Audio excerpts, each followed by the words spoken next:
அனைவருக்கும் வணக்கம். தாவேக்கால முன்னாள் ஐஆர்எஸ் அருண்ராஜ் அப்படின்ற ஒருத்தர் இருக்கார், நம்ம எல்லாருக்குமே தெரியும். பல இடங்களில் தற்குறியாட்டு பிஹேவ் பண்ணிக்கிட்டு இருக்கார், அவர் பேசிக்கிட்டு இருக்காப்புல. இவர் படிச்சுதான் ஐஆர்எஸ் ஆனாரா அப்படின்ற சந்தேகம் நமக்கெல்லாம் எழுற அளவுக்கு அவர் பேசிக்கிட்டு இருக்காப்புல. நம்ம கூட அதுக்கு விமர்சனம் பண்ணியிருக்கோம், காணொலியெல்லாம் போட்டிருக்கோம்.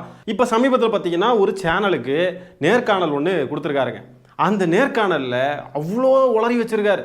மற்ற கட்சிகள் எல்லாம் யாராவது பேசுகிறாங்க, ஏதாவது நேர்காணல் கொடுக்குறாங்க, ஏதாவது செய்கிறாங்கன்னு சொன்னாங்க, அதில் வாய் தவறி ஏதாவது வார்த்தை வருது, ஏதாவது தப்பாக பேசிட்டாங்க அப்படின்னு சொன்னாக்க அது கண்டென்ட் ஆகும். ஆனால் இந்த தாவேக்கான்ற கட்சியில் இருக்கக்கூடிய யாராவது வெளியே பேச வந்தாலே கண்டென்ட் ஆகுது. அப்படி அவர் என்னெல்லாம் பேசியிருக்கார், என்ன நடந்துச்சு அப்படின்றதெல்லாம் இந்த காணொலியில் பார்ப்போம் வாங்க. தமிழக வெற்றிக் கழகம் ஒரு நியூ ஏஜ் பார்ட்டி. நீங்க இந்த கட்சியினுடைய கொள்கை பரப்பு பொதுச் செயலாளர். கட்சியினுடைய தலையாய கொள்கைகள் 5 கொள்கைகள் நீங்க எனக்கு வரிசைப்படுத்துங்களேன். திமுக எதிர்ப்பு அப்படின்றத தாண்டி அதை தாண்டி வேற என்ன இருக்கும் உங்ககிட்ட? இப்படி கேட்டால் அவர் என்ன பதில் சொல்வார்? பார்ப்போம், என்னதான் சொல்றாருன்னு பார்ப்போம். தமிழக வெற்றி கழகத்தின் முதல் மாநாடே பார்த்தீங்கன்னா கொள்கை திருவிழாவாக தான் தலைவர் அவர்கள் அறிவித்து அந்த மாநாடு மிக வெற்றிகரமாக நடைபெற்றது. உங்களுக்கு எல்லாத்துக்குமே தெரியும். தமிழக வெற்றி கழகத்தின் முதன்மை கொள்கை பார்த்தீங்கன்னா சமூக நீதி, மதச்சார்பின்மை, அப்புறம் பெண் விடுதலை, மாநில உரிமைகள், இருமொழி கொள்கை. நீங்க சொல்ற மாதிரி 5 முக்கிய கொள்கைகளை நம்ம எடுத்துக்கலாம். இப்போ ஏதோ 5 கொள்கை சொன்னாங்க, அதுல இந்த பெண் விடுதலை அப்படின்னு சொன்னாப்ல. இந்த அருண்ராஜை இன்டர்வியூ எடுக்கிற ஒரு பெண்மணி இருக்காங்க பாருங்க, அவங்க அருண்ராஜை மடக்கி மடக்கி கேள்வி கேட்குறாங்க. இந்த இன்டர்வியூ அந்த குறிப்பிட்ட சேனல் அப்லோட் ஆயிருக்கும் பார்த்தீங்களா?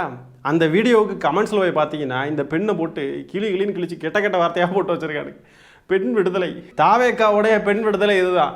பெண்களை கொச்சப்படுத்துவது, அபியூஸ் பண்ணுவது, மார்க் பண்ணுவது, இதெல்லாம் தான் பெண் விடுதலை.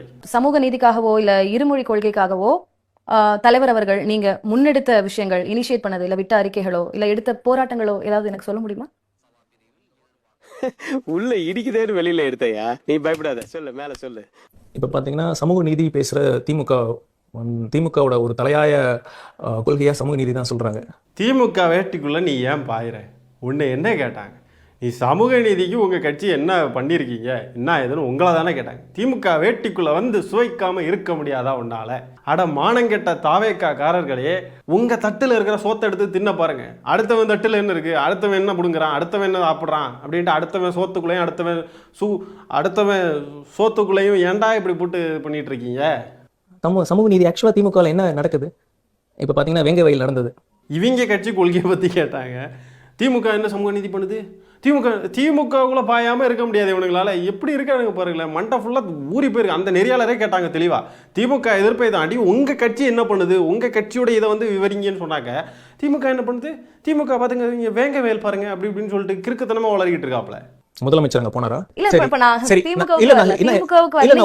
இருக்கக்கூடிய விமர்சனங்கள் இருக்கட்டும், எனக்கு அது பிரச்சனை இல்லை. தமிழக வெற்றி கழகம் என்ன initiation? Maybe this is a chance to tell the audience. டெஃபினட்டா பாத்தீங்கன்னா எங்க கட்சியில சமூக நீதி நாங்க முதல்ல கொண்டு வந்திருக்கோம். அனைத்து தரப்பட்ட இப்ப சாதாரண மக்கள் இருக்காங்கல்ல, எங்க மாவட்ட செயலாளர் யாருக்கு சொல்லுங்க, சாதாரண ஆட்டோ ஓட்டுநராக இருக்கட்டும், ஒரு மாற்றுத்திறனாளியா இருக்கட்டும், இத்தனை சமூகத்துல ஒரு விளிம்பு நிலையில இருக்கிறவங்க எல்லாம் ஒரு எம்பவர் பண்ணிருக்காரு. எங்க தலைவர் அப்படி யாரும் இல்லையா? யாரு இருக்காங்க சொல்லுங்க? இல்ல மாற்றுத்திறனாளிகள் இல்லையா? திமுக இல்லையா? இல்லையா? நீங்க நான் உண்மை நான் சொல்றது உங்களுக்கு புரியாது, அப்ப புரியுற மாதிரி சொல்றேன். சரி, இப்ப இருமொழி கொள்கை அது உங்களுடைய முக்கியமான கொள்கையை சொல்லியிருக்கீங்க. தமிழ்நாட்டுல மும்மொழி கொள்கை கொண்டு வரதுக்காக இப்ப நியூ எஜுகேஷன் பாலிசி இருக்கு. தொடர்ந்து ஆளக்கூடிய அரசாங்கம் அதற்கு எதிர்ப்பு தெரிவிக்கிறாங்க. What is the take of TVK? தாவிகாவோட நிலைப்பாடுன அது குறித்து விஜய் எவ்வளவு இடங்கள்ல பேசியிருக்காரு? இந்த மூஞ்சா பார்த்தா அப்படியே தெரியுது உங்களுக்கு. நீங்க பொறுத்திருந்து பாருங்க. எங்க தேர்தல் அறிக்கையில இருமொழி கொள்கை பத்தி நாங்க தலைவர் அவர்கள் என்ன பிளான் வச்சிருக்காரு அப்படிங்கிறது தெளிவா தெரியும். பொறுத்திருந்து என்ன சார், நோட்டிபிகேஷன் வர வரைக்குமா? ஏன் அதுல என்ன இருக்கு? என்னங்க இந்த ஆள் இப்படி பேசிக்கிட்டு இருக்காரு? மடக்கு ஊதி கட்சியில சேர்ந்ததுனால அவரும் மடக்கு ஊதியாவே ஆகிட்டார். கொள்கையை கேட்டா திமுக வேட்டுக்குள்ள பாயிருது. நீங்கள் என்னடா பண்ணியிருக்கீங்கன்னு கேட்டால், எங்கள் கட்சியில் இருக்கக்கூடிய மாவட்ட செயலாளர்கள்லாம் யார்? மாற்றுத்திறனாளிகள், அவங்க இவங்க நாங்கள் எல்லா விளிம்பு நிலை மக்களுக்கு நாங்கள் அவங்களெல்லாம் எம்பவர் பண்ணியிருக்கோம். என்ன எம்பவர் பண்ணியிருக்கீங்க? எம்பவர் பண்ணுறதுன்னா என்னென்னு தெரியுமா? முதல்ல நீங்கள் உங்கள் கட்சியில் ஒரு பொறுப்பு கொடுத்துருக்கீங்க, அவ்வளோதான். எம்பவர்மெண்ட் கிடையாது அது. எம்பவர்மெண்ட்னா இந்த சமூகத்தில் அவங்களுக்கான ஏதாவது ஒரு மாற்றத்தை உண்டாக்குறதுக்கு பேர் தான் எம்பவர்மெண்ட். எம்பவர்மெண்ட்ற வார்த்தையை கொச்சப்படுத்தாதீங்க. இவர் ஒரு முன்னாள் ஐஆர்எஸ் அதிகாரியாம், கேட்கவே காதெல்லாம் கூசுது. சி, அது மட்டும் இல்லாமல் மற்ற கட்சிகள்லாம் இப்படி மாற்றுத்திறனாளிகள் இல்லையா, விளிம்பு நிலை மக்கள் இல்லையா கட்சியில்? என்னங்கடா இது? எல்லாம் என்ன பெரிய பெரிய பணக்காரங்க தான் எல்லா கட்சியிலும் இருக்காங்களா? யாரா நீங்கள் எல்லாம் கோமாளிகளா? கோமாளித்தனமாக பேசிக்கிட்டு இருக்கீங்க. இந்த இருமொழி கொள்கை விவகாரத்தில் உங்களுடைய நிலைப்பாடு என்ன?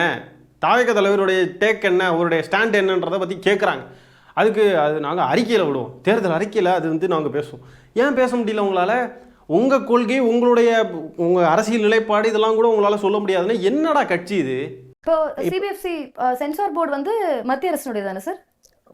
ஏன் வந்து மத்திய அரசினுடைய படத்தை தடுக்குது, இல்ல என்ன நெருக்கடி கொடுக்குறாங்க, மத்திய அரசு இதுக்கு சதி செய்கிறது, அந்த மாதிரி எந்த ஒரு விமர்சனமுமே வைக்கல நல்ல விஜய் கேள்வி, அவர்கள். நல்ல கேள்வி. நீங்க சொன்னீங்களே பதில சொல்றா, சிலத்துக்கும் பிக் அண்ட் சூஸா பண்றான்னு சொல்றீங்களே, இந்த பிரச்சனையை வந்து இது ஒரு மக்கள் பாதிக்கக்கூடிய ஒரு பிரச்சனையா தலைவர் அவர்கள் பார்க்கல. அவரோட ஒரு ப்ரொடக்ஷன் கம்பெனியோட பிரச்சனை. இதுக்கு எல்லாருமே பேசிட்டாங்க. ஏன்னா அவருடைய படம் அதனாலயா? ஒரு நிமிஷம் சொல்றது கேளுங்க. அவர் பேசியிருந்தா எவ்வளவு பெரிய பேசுபொருளா இருக்கும். இதுல வந்து என்ன இருக்கும்?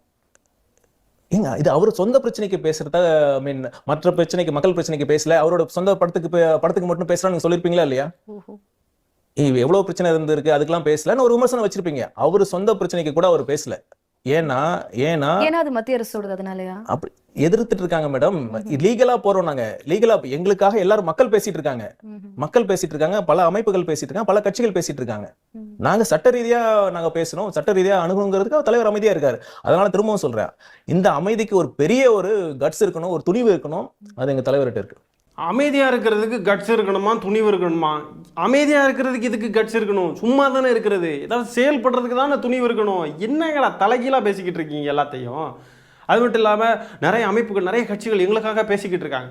மற்றவங்கெல்லாம் பேசுகிறாங்க, நீங்கள் ஏன் பேச மாட்டேங்கிறீங்க? உங்கள் பிரச்சனைக்கு தானே நீங்கள் தானே குரல் கொடுக்கணும். என்ன இது சம்மந்தமே இல்லாமல் பைத்தியமா நீங்கள்லாம்? உங்கள் பிரச்சனைக்கே உங்களால் குரல் கொடுத்து பேச முடியலன்னா மக்கள் பிரச்சனைக்கு எப்படி பேசுவீங்க? நாங்கள் மக்கள் பிரச்சனையை மட்டும்தான் பேசுவோம்னு சொல்கிறாப்புல. இப்போ திமுகவுடைய சில அமைச்சர்கள் வீட்டுக்கெல்லாம் ஈடு ரைடு அது இதுன்னு விட்டுக்கிட்டு இருக்காங்க. அப்போ வந்து அது வந்து பர்சனல் பிரச்சனையா?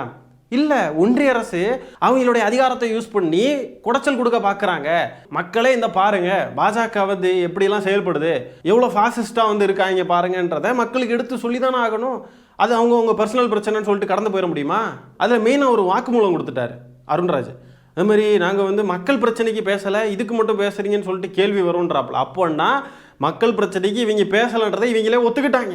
மக்கள் பிரச்சனைக்கே வாயை திறக்காதவன் தன்னுடைய சொந்த பிரச்சனைக்கு வாயை திறக்கிறான்னு சொல்லிட்டு எல்லாரும் விமர்சனம் பண்ணுவாங்கன்னு சொல்லிட்டு ஒத்துக்கிறானுங்கன்னா அப்போ இப்போ என்ன சொல்ல வராரு?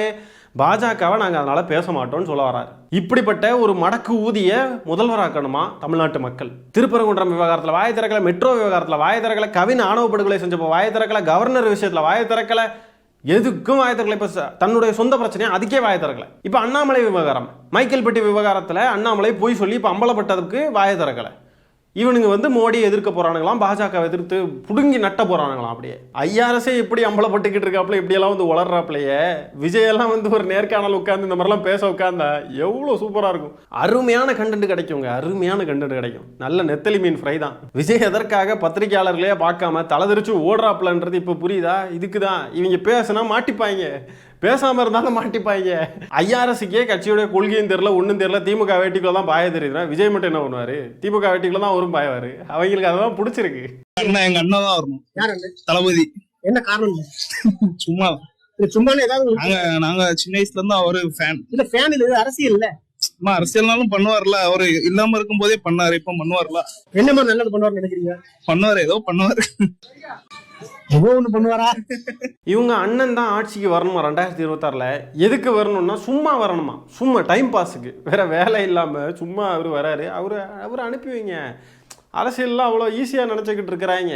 அதிகாரத்துக்கு வர்றதெல்லாம் சும்மா டைம் பாஸ் ஆகிறதுக்காக எல்லாரும் வந்துக்கிட்டு இருக்காங்க. அதிகாரத்துக்கு வர்றது தற்குறின்னு சொன்னால் மட்டும் மேடையில் வந்து நின்றுக்கிட்டு நாங்கள் தற்குறியில் ஆச்சரியக்குரிய அறிகுறின்னு வந்து ஒப்பாரி வைக்கிறது. கோவம் மட்டும் வருது, அப்படியே பொத்துக்கிட்டு பிடுங்கிக்கிட்டு வருது.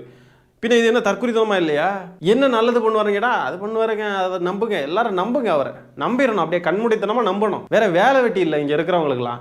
இவரு சின்ன வயசுல இருந்தே ரசிகனா இருந்திருக்காராம் அவருக்கு, அதனால இவரு முதலமைச்சர் ஆகணுமா? விஜய், நீ சின்ன வயசுல இருந்தே ரசிகனா இருக்கணும், அதுக்கு நாங்க இதுக்கு முதலமைச்சரை தேர்ந்தெடுத்து வைக்கணும்? வேற வேலை இல்லையா எங்களுக்கு? தேர்தல் வர்றதுக்கு முன்னாடியே இந்த தாவேக்கான்ற கட்சியை ஒன்றும் இல்லாமல் தரமட்டமாக்கிடுவாங்க போல. அவங்களே தான், நம்மளாம் இல்லை, அவங்களே தான். இந்த தாவேக்காவை சேர்ந்த அருண்ராஜ் அவர்கள் பேசியிருக்க விஷயங்களை பற்றி நீங்கள் என்ன நினைக்கிறீங்கன்றதை கமெண்ட்ஸில் பதிவு பண்ணுங்கள். இந்த காணொலியை நான் இத்துடன் நிறைவு செய்து கொள்கிறேன். நன்றி, வணக்கம்.